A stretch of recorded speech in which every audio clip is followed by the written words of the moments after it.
ایک دفعہ کا ذکر ہے کہ کسی گاؤں میں ایک کسان رہتا تھا۔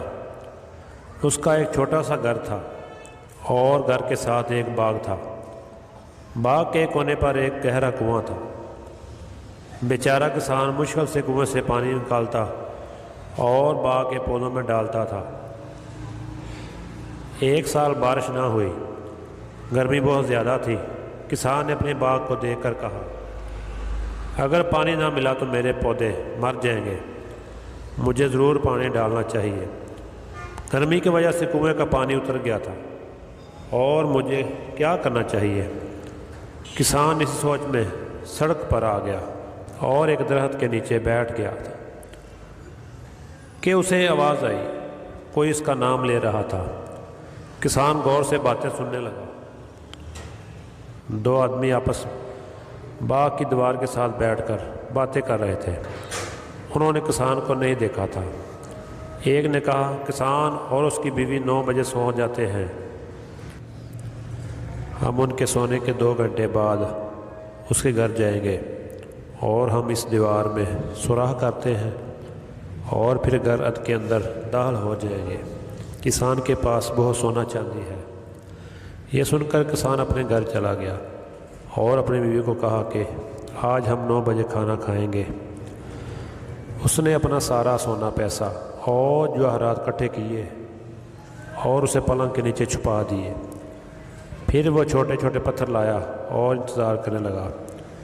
9 بج چکے تھے اور چور اس کے گھر کے باغ میں پہنچ چکے تھے۔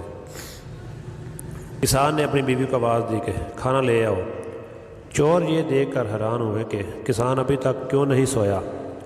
اچانک کسان نے چوروں کی آہٹ سن لی تو کسان اپنی بیوی سے اونچی اونچی آواز میں باتیں کرنے لگا کہ آج کل بہت چوریاں ہو رہی ہیں، ہمارے علاقے میں بھی چور گھس آئے ہیں، انہوں نے میرے دوست کا سونا اور جواہرات چرا لیے ہیں۔